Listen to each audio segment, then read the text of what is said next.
দর্শক, ইসলামী প্রজাতন্ত্র ইরানের পররাষ্ট্রমন্ত্রী আব্বাস আরাকচি রাশিয়া সফরে গেছেন এবং ইরানের সর্বোচ্চ নেতার একটি বিশেষ বার্তা প্রেসিডেন্ট পুতিনকে পৌঁছে দিয়েছেন।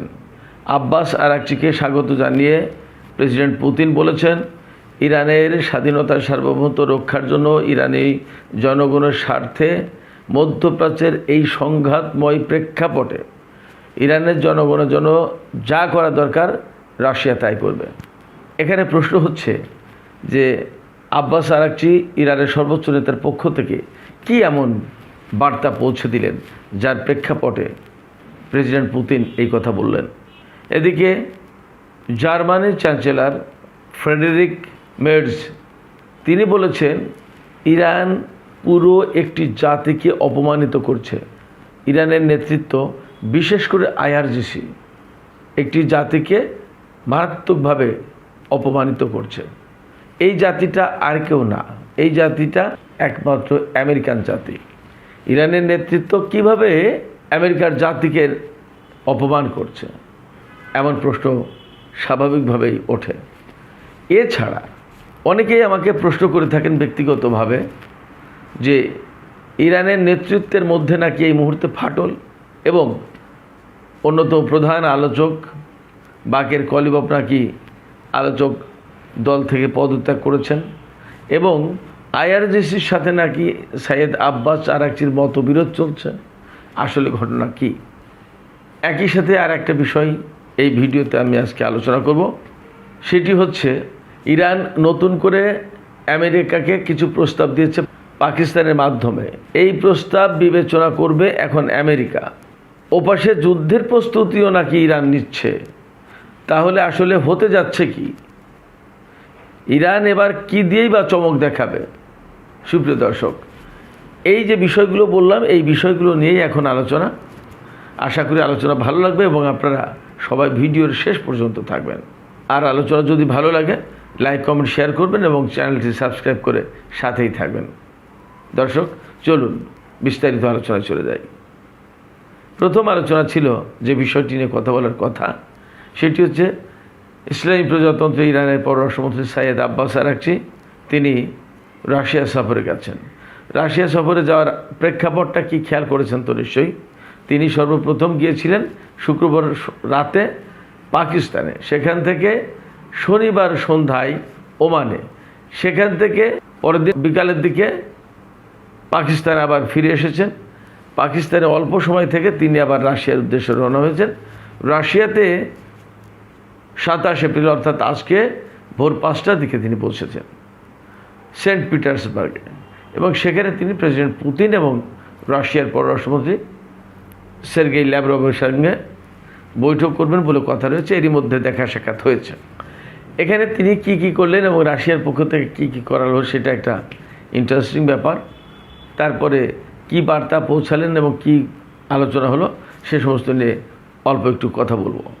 সৈয়দ আব্বাস আরাকচি ইরানের অত্যন্ত তুখোড় একজন কূটনীতিক এবং পররাষ্ট্রমন্ত্রী হিসেবে পাকিস্তান থেকে এই কয়দিন শাটল ডিপ্লোমেসি চালিয়ে তিনি পাকিস্তান থেকে রাশিয়া গেলেন। রাশিয়াতে যাওয়ার পরে তিনি সের্গেই ল্যাভরভ এবং প্রেসিডেন্ট পুতিন, পররাষ্ট্রমন্ত্রী সের্গেই ল্যাভরভ এবং প্রেসিডেন্ট পুতিন এই দুজনের সাথে বৈঠক করলেন। বৈঠকে অত্যন্ত হৃদ্যতাপূর্ণ পরিবেশে বৈঠক হয়েছে এবং প্রেসিডেন্ট পুতিন তাকে ওয়ার্মলি রিসিভ করেছেন, অত্যন্ত উষ্ণ অভিবাদন জানিয়েছেন এবং তিনি একদম সরাসরি ঘোষণা করেছেন, বর্তমানে মধ্যপ্রাচ্যের সংঘাতের প্রেক্ষাপটে ইরানের স্বাধীনতা সার্বভৌমত্ব রক্ষার জন্য ইরানি জনগণের স্বার্থে যা কিছু করা প্রয়োজন রাশিয়া তার সবই করবে।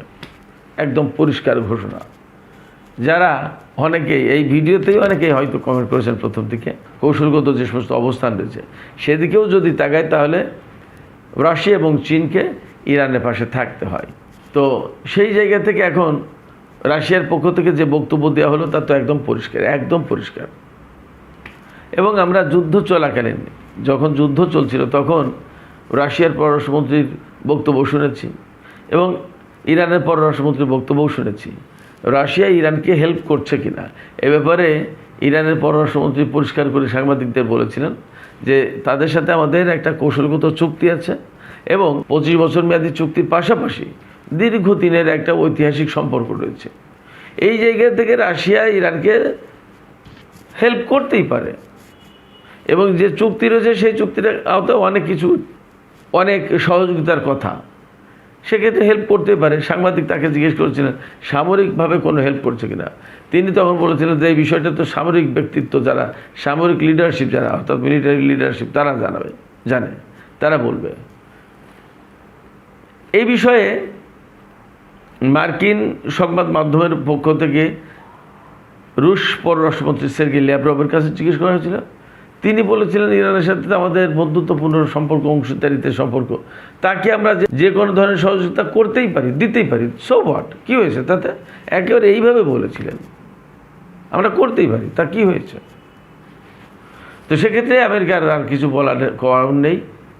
শুধু তাই না, যুদ্ধকালীন মার্কিন প্রেসিডেন্ট ডোনাল্ড ট্রাম্প রাশিয়ার প্রতি আহ্বান জানিয়েছিলেন যাতে তারা ইরানকে সামরিক সরঞ্জাম এবং অস্ত্রপাতি না দেয়। কিন্তু কে কার কথা শোনে? প্রত্যেকেই যার যার স্বার্থ বোঝে। চীনের স্বার্থটা কি, রাশিয়ার স্বার্থটা কি মধ্যপ্রাচ্য এবং ইরানের সাথে, সেটা তারা জানে। আমেরিকা যদি বলে বা মার্কিন প্রেসিডেন্ট ডোনাল্ড ট্রাম্প যদি বলে যে আপনারা এইগুলো করবেন না, তো তারা কি তার কথায় উঠবে পড়বে, তার কথায় চলবে? প্রশ্ন ওঠে না। ফলে প্রেসিডেন্ট পুতিনের পক্ষ থেকে যে ঘোষণা দেওয়া হয়েছে, এই ঘোষণা অত্যন্ত তাৎপর্যপূর্ণ এবং যখন আমেরিকার সাথে ইরানের একটা নতুন করে আলোচনা বসার একটা ব্যবস্থা হচ্ছে, সেই রকম সময় রাশিয়ার পক্ষ থেকে এই ঘোষণা মানে হচ্ছে ইরানকে কূটনৈতিকভাবে, সামরিক দিক দিয়ে এবং রাজনৈতিকভাবে আন্তর্জাতিক অঙ্গনে অত্যন্ত শক্তিশালী অবস্থানে রাখবে। কারণ রাশিয়া ইরানের জনগণের পাশে আছে, এটা প্রেসিডেন্ট পুতিনের পক্ষ থেকে একদম পরিষ্কার ঘোষণা। সেক্ষেত্রে ইরানকে অনেক কথা, অনেক কাজ এখন আরও একটু হিসেব করেই বলতে হবে। আমি আগেই বলেছি, ইরানের পররাষ্ট্রমন্ত্রী সাইদ আব্বাস আরাকচি তিনি কিন্তু এই সফরের সময় সর্বোচ্চ নেতার পক্ষ থেকে, ইরানের সর্বোচ্চ নেতা আয়াতুল্লাহ সাইয়েদ মুজতবা খামেনির পক্ষ থেকে একটি বার্তা নিয়ে গেছেন এবং সেই বার্তা প্রেসিডেন্ট পুতিনের কাছে পৌঁছে দিয়েছেন। এখন প্রশ্ন হচ্ছে যে ইরানের সর্বোচ্চ নেতা কী বার্তা দিয়েছেন? হতে পারে যে তিনি দায়িত্ব নেওয়ার পর হয়তো বিশেষ কিছু বার্তা দিয়েছেন, এমন কিছু বার্তা যে বার্তা রাশিয়া এবং ইরানের পারস্পরিক সম্পর্ককে আরও বেশি মজবুত করবে। ইরান রাশিয়ার কাছে সহযোগিতা চায়, রাশিয়ার পাশে ইরান দাঁড়াবে এমন কমিটমেন্ট থাকতে পারে এবং নতুন যে বিশ্ব ব্যবস্থা তৈরি হতে যাচ্ছে, গড়ে উঠতে যাচ্ছে, সেই বিশ্ব ব্যবস্থায় ইরান, রাশিয়া, চীন তারা কীভাবে কাজ করতে পারে, হয়তো সেই সমস্ত বার্তা থাকতে পারে। এর পাশাপাশি এমন বার্তা থাকতে পারে রাশিয়ার সাথে ইরানের সম্ভবত $400 কোটি একটা তেল খাতে চুক্তি হতে যাচ্ছে। এই সব জায়গা থেকে ইরান রাশিয়াকে কী কী সুবিধা দিতে পারে, রাশিয়া ইরানকে কীভাবে হেল্প করতে পারে, এই সমস্ত বিষয় থাকতে পারে। সবচেয়ে বড় কথা, রাশিয়া এবং ইরান খুবই অংশীদারিত্বপূর্ণ দুটি দেশ, খুবই ঘনিষ্ঠ বন্ধুত্বের দুটি দেশ। ফলে তাদের ভেতরে এই ধরনের বার্তা আদান প্রদান হতেই পারে, বিশেষ করে এরকম একটা ক্রিটিক্যাল মোমেন্টে। তবে আমার কাছে মনে হয় একটা ইতিহাস স্মরণ করে দিই, ছোট্ট ইতিহাস। 2015 সালে প্রেসিডেন্ট পুতিন যখন ইরান সফরে গিয়েছিলেন, তখন রাশিয়ার একটি অত্যন্ত পুরনো একটা ঐতিহাসিক স্মৃতিময় একটা কোরআন শরীফের কপি প্রেসিডেন্ট পুতিন ইরানের সর্বোচ্চ নেতা সাইয়েদ আলী খামেনি, তখনকার নেতা, তার জন্য নিয়ে গিয়েছিলেন এবং তিনি অত্যন্ত সম্মানের সাথে, আদব লেহাজের সাথে এই কোরআন সর্বোচ্চ নেতার হাতে তুলে দিয়েছিলেন। পুতিনের সাথে সর্বোচ্চ নেতার বৈঠক হয়েছিল এবং অত্যন্ত আন্তরিকতাপূর্ণ পরিবেশে, এবং সেই থেকে না, তারও আগে থেকে ইরানের সাথে রাশিয়ার সম্পর্ক খুব মজবুত হচ্ছিল। সেই থেকে না, তারও আগে থেকে ইরানের সাথে রাশিয়ার সম্পর্ক মজবুত হচ্ছিল। সর্বোচ্চ নেতার কাছে কোরআনের কপি পৌঁছে দেওয়া এবং পুতিনের ইরান সফর, এই ঘটনার মধ্য দিয়ে দুই দেশের মাঝে সম্পর্ক আরও অনেক বেশি মজবুত হলো। আমি বিশ্বাস করি বা আমি ব্যক্তিগতভাবে মনে করি, ইরানের সর্বোচ্চ নেতা যে বার্তা পাঠিয়েছেন তাতে রাশিয়া এবং ইরানের যে বন্ধুত্বপূর্ণ সম্পর্ক, এই সম্পর্ক অব্যাহত রাখার কথা বলা হয়েছে এবং দুই দেশ যাতে একে অপরের পাশে সবসময় সব পরিস্থিতি দাঁড়াতে পারে, সেই রকম একটা আহ্বান সম্ভবত জানানো হয়েছে। সুপ্রিয় দর্শক, এ পর্যায়ে জার্মানির চ্যান্সেলর ফ্রেডেরিক মের্জ তার একটি বক্তব্য তুলে ধরে আমি আর কিছু আলোচনা করে আজকের ভিডিও শেষ করব। জার্মানির চ্যান্সেলর ফ্রেডেরিক মের্জ তিনি বলেছেন, ইরানি নেতৃত্ব বিশেষ করে আইআরজিসির কর্মকর্তারা পুরো একটি জাতিকে অপমানিত করছে। সেই জাতিটা হচ্ছে আমেরিকান জাতি। কেন, কিভাবে অপমান করছে? সেটা অপমান করছে এইভাবে যে যখন আমেরিকা বারবার চুক্তির জন্য দাঁড়ে দাঁড়ে ঘুরছে, দাঁড়ে দাঁড়ে ফিরছে এবং চুক্তির জন্য বারবার আহ্বান জানাচ্ছে, আলোচনায় বসার জন্য ইরানের প্রতি আহ্বান জানাচ্ছে, সেখানে ইরান আমেরিকাকে কোনো পাত্তাই দিচ্ছে না। মের্জ জার্মানির একটি শিক্ষার্থীদের সমাবেশে বলেছেন, এই কথা বলেছেন এবং তিনি সেখানে আরও বলেছেন যে আসলে একটি যুদ্ধে কিভাবে ঢুকতে হয় সেটা যেমন জানতে হয়, তেমনি কখন কিভাবে বের হতে হয় সেটাও জানতে হয়। মার্কিন কর্মকর্তারা সম্ভবত এই জায়গায় ভুল করছেন।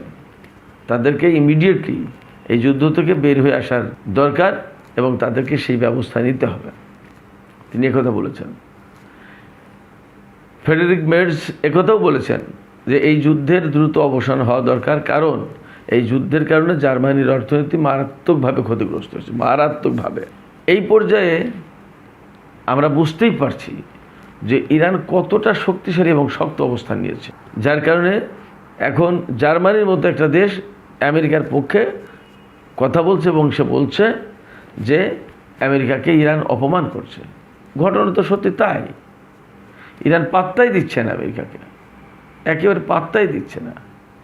এটা আশ্চর্যজনক ব্যাপার। আসলে আশ্চর্যজনক ব্যাপার বলছি, কিন্তু আশ্চর্য হওয়ার কিছু নেই। এই কারণে ইরানিদের যে নৈতিক অবস্থান এবং যে বিপ্লবী চেতনা, এই অবস্থান এবং চেতনার কথা যদি আমরা মাথায় রাখি তাহলে আশ্চর্য হওয়ার কিছু নেই।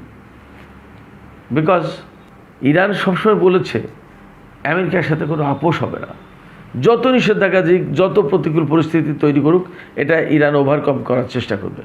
ফলে আমেরিকা আজকে অসহায় হয়ে গেছে এবং ইরান আমেরিকাকে মোকাবেলা করার জন্য বহু বছর আগে থেকেই নিজেদেরকে প্রস্তুত করেছে। শুধু এতদিন প্রস্তুত করেছে তাই না, এখন আলোচনা হচ্ছে না এইরকম একটা পরিস্থিতিতে যদি আমেরিকা ইরানের উপরে কোনো রকম হামলা চালায়, সেই হামলা কীভাবে মোকাবেলা করতে হবে এবং কতটা ডিসাইসিভ রেসপন্স, কতটা চূড়ান্তভাবে একটা জবাব দিতে হবে, এর জন্য প্রস্তুতি নিচ্ছে। এবং আশ্চর্য ব্যাপার, ইরানিদের যে মনোবল এবং তাদের যে বক্তব্য, পরিষ্কার করে তারা বলছে যে আমেরিকা যদি এবার কোনো রকম ভুল করে, হামলা চালায়, তাহলে চূড়ান্ত জবাব হবে এবং এবার কোনো রকমের যুদ্ধবিরতি হবে না। যে জবাবের কথা তারা কখনো ভুলতে পারবে না, তারা অপমানিত হবে এবং অনুতপ্ত হয়ে এখান থেকে বের হয়ে যেতে বাধ্য হবে। এবং আমার একজন সহকর্মী ইরানের যিনি আছেন, সাবেক সহকর্মী, তিনি আজকে ফেসবুকে লিখেছেন যে ইরানিরা ক্ষেপণাস্ত্র প্রস্তুত করছেন, ঘষা মাজা করছেন, প্রস্তুত করছেন, রেডি করছেন, তার একটা ভিডিও দেখিয়েছেন। ফলে আলোচনা না হলে যুদ্ধ যদি অনিবার্য করে তোলে আমেরিকা, তাহলে ইরান তার জন্য প্রস্তুত এবং ভয়ঙ্কর জবাব দেবে। কীরকম ভয়ঙ্কর জবাব দেবে আমি কিছু একটা ভিডিও করব, এইটা নিয়ে আলাদা একটা ভিডিও করব, কী কী অস্ত্র দিয়ে ভয়ঙ্কর জবাব দিতে পারে করব আমি আশা করি। তো যাই হোক সুপ্রিয় দর্শক, আমি ভিডিওর একেবারে শেষ পর্যায়ে অনেকেই আমাকে যে প্রশ্ন করে সেই প্রশ্নের জবাব এখন একটু দিতে চাই, দিয়ে আলোচনা শেষ করব। অনেকেই বলছেন যে আইআরজিসির সাথে ইরানের রাজনৈতিক এবং কূটনৈতিক নেতাদের কোনো বিরোধ চলছে কিনা, বা আলোচক দল থেকে বাকের কলিবা পদত্যাগ করেছেন কিনা, অথবা আইআরজিসি কর্মকর্তাদের সাথে আব্বাস আরাকচির কোনো মতবিরোধ চলছে কিনা, এই সমস্ত কোনো কথাই আমি কোনো সোর্স থেকে নিশ্চিত করে কোথাও পাইনি। বরং আমি এইটা জানি, ইরানিদের যে নৈতিক অবস্থান এবং তাদের যে ঐক্য, তাতে এইরকম একটা সময় তারা বিভক্ত হবে এটা ভাবার কল্পনা করার কোনো সুযোগ নেই, কারণ নেই, আমি এইটুকু বলতে পারি। আর যে সমস্ত খবর ছড়াচ্ছে এগুলো ইরান বিরোধী কিছু গোষ্ঠী আছে, ইরান বিরোধী কিছু মিডিয়া আছে যেটা লন্ডনে আমেরিকা থেকে পরিচালনা করা, যেমন ইরান ইন্টারন্যাশনাল, একটা ইরান বিরোধী একটা মিডিয়া। এই ইরান ইন্টারন্যাশনাল কিন্তু এইরকম বিভিন্ন রকমের নেতিবাচক খবর দেয়, যা মনে হবে যেন ইরান ধসে গেছে, ইরান একদম শেষ হয়ে গেছে, এরকম কিছু কথা, অর্থাৎ নেগেটিভ খবর দেয়। তো আপনারা বিভ্রান্ত না হয়ে পরিস্থিতি সবসময় সতর্কতার সাথে খেয়াল করুন, পর্যবেক্ষণ করুন।